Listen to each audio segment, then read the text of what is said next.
you will hear a certain level of concern. My boyfriend and I were playing last night. Put him in a suitcase, and we were playing hide and seek kind of thing. I fell asleep. Found him dead in the suitcase this morning. I don't know what happened. He had blood coming out of his mouth. Don't know if it was an aneurysm. Pulled him out of the suitcase, tried to give him CPR. He was in the suitcase and I fell asleep. He's not awake, he's purple, he's not breathing. There's some instructions about how to do CPR given to her, asking about whether an AED is available to shock his heart. It's too late. He's cold, he's stiff, he's purple. We were playing hide and seek. We were playing hide and seek. This is horrible. This is horrific what happened. Like, what happened? We were playing hide and seek last night and I fell asleep. Yes, it is. Juror seat number 2, is this your true and correct verdict? Yes, it is. Juror seat number 3, is this your true Yes, and it correct is. verdict? Juror seat number 4, is this your true and correct verdict? Yes. Juror seat number 5, is this your... Welcome back. While Sarah Boone gets some sleep, we know sleep is her favorite thing to do. She's a little pillow princess. Let's get back into some of these text messages. We're just going to start off with a message that Sarah sent Lana in response to Lana letting her know that she's reached out to Brian and her brother to ask for money for Sarah. And you'll see Sarah's not too happy about it, but she can't give it to Lana like she wants to because that's like the only person in her corner. If you want to hear the messages or the conversation in chronological order, don't forget you can go right to Tanika's page, and she does a really funny job just translating everything and all the Sarah-isms. Right now, we're just going to kind of be all over the place and have a little fun with it. As Sarah said about the rent money, we'll just have a little fun with it. They started playing hide and seek. She went up to the shower and then got tired of hanging out in the shower and came down, and that's when she found him playing around in the suitcase. We both thought it was funny.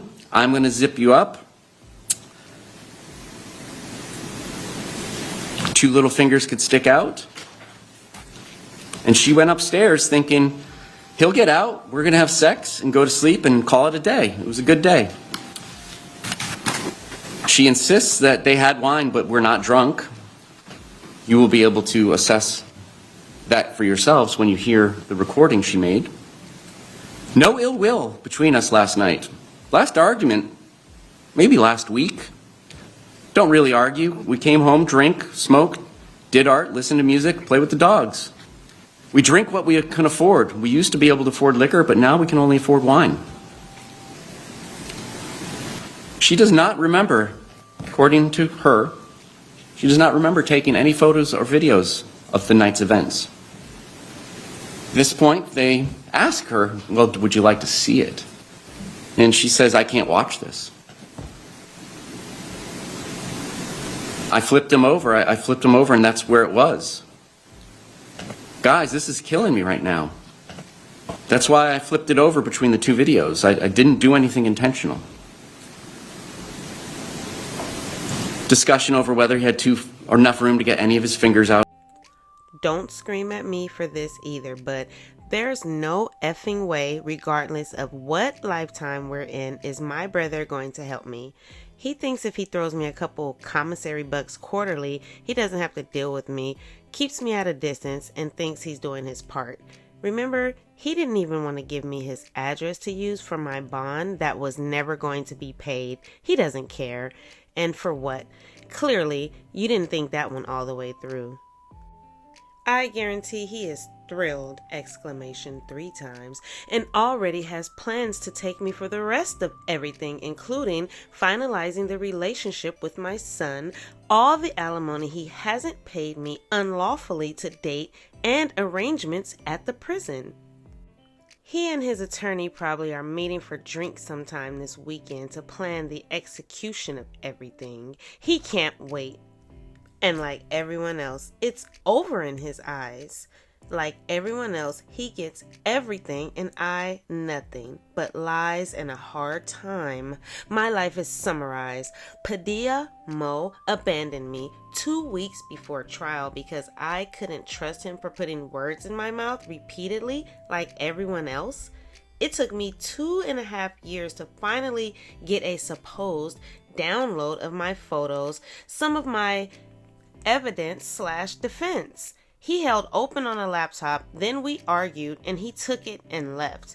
He was the first to withhold information from me and did not keep me updated with what was going on. Even if we did go to trial, I had no idea the plan, who, what, why, anything. That's not how it works. I don't walk in blind to the trial of my life and he got mad and then ran for the pulpit. When I was first arrested and thrown in the black hole, telling myself this is how I'm going to go out, counting bricks with no underwear on, they took, sleeping cold on the floor under my bed, he showed up. For weeks, I just sat in silence being abused by the officers and trying to figure out anything I could myself since no one else would. I was actually in the process of being forced to beg, literally told to say please over and over by an officer, then told no. Then they'd walk back up and tell me I could, then close the door and walk off again, pointing at me from the officers stationed downstairs. The third time, I started crying while begging. Then another officer said I had a visitor. It was Padilla, who found me, all caps. I didn't find or call or recruit. He raced to present me. He raced to represent me first before anyone else took the contract. He worked pro bono. There was a line of attorneys and he walked to the front, sold me with exoneration and seen my son ASAP. I knew nothing and never had an attorney for anything. I signed my name and looked forward to my release. He promised, like they all did. He promised me the world, made me feel secure and confident in him, like they all do, until I asked questions. He was way in over his head and had no idea what he was getting into. He would show up wearing gold shoes and stuffed animals on his t-shirt. He's from Miami, so imagine the flair. And sit in the meeting room with his feet up on the table. So much a supervisor had to come tell him to remove and do not do again because they saw him on camera. The only thing I really learned from him were his regrets, his thoughts about his sister-in-law, what he was doing with his nephew on the weekend. He was in town. But it's my fault because I asked about my case and what's going on and how do we win. His lies and untruths were believed over mine like everyone else. I don't count.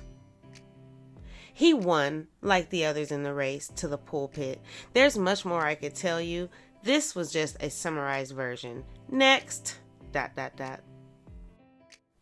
Sidebar, it seems like Sarah was in a bit of a rivalry with her own attorneys. Instead of thinking of camaraderie, she was working against them as they tried to help her. Sarah continues to ramble on about her scheduled hearings and asks, is her letter up? She wants to know. She's very, very serious about her letters being released, and she thinks they're going to break the internet. I don't know what to say or do, and forgive my shortness. I'm in jail. I have nothing. I can't describe the feeling. I just want to close the door to a dark room and cry. I don't know about the asking for mercy from Kranek. No one was in the courtroom to witness his demeanor towards me. You didn't see how stone-faced he was towards me and had his mind made up. No one heard me asking him to listen and understand. The room echoed from no one being in the courtroom and how loud it was when I was speaking, shaking my shackles and almost breaking down in tears. His superior, nonchalant, his kids were getting picked on and so they went and got dad attitude against me. Against me was obvious. His mind was made up, like everyone else's. No one heard me As always, it works in everyone's favor but mine. No one was there. No one got the notice from not being filed to hear me. I was debating doing that, begging for mercy. Why would he do all that, pushing me back harder where I do fall to the ground, then help me up?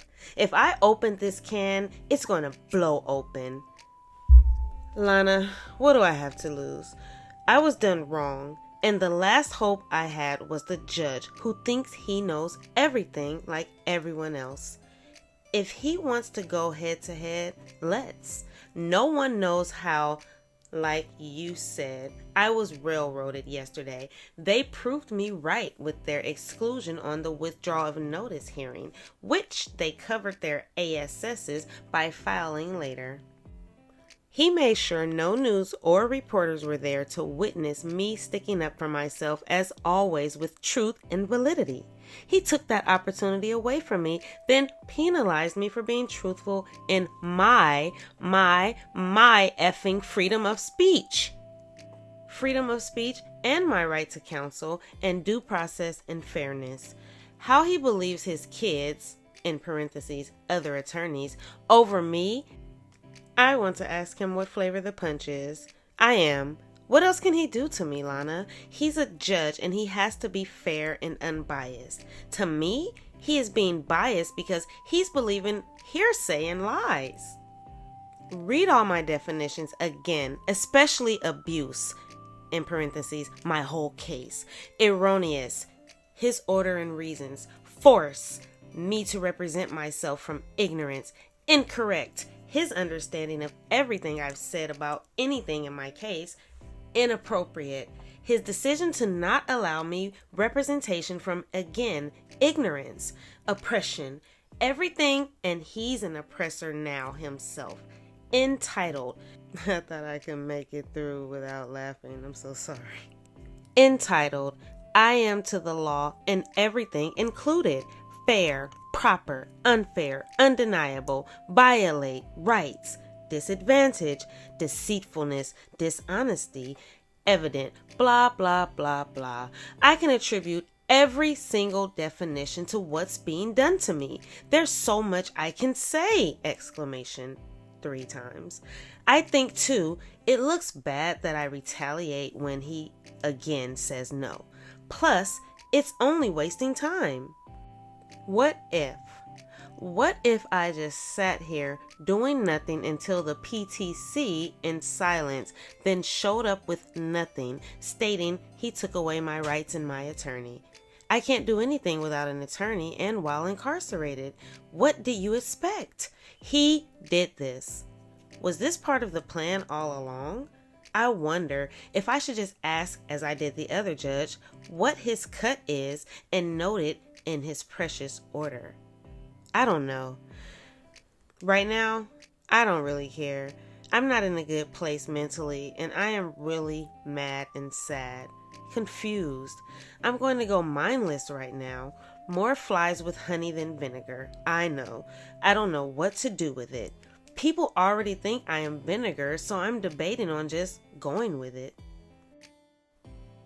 I still and will always have solid legal chops.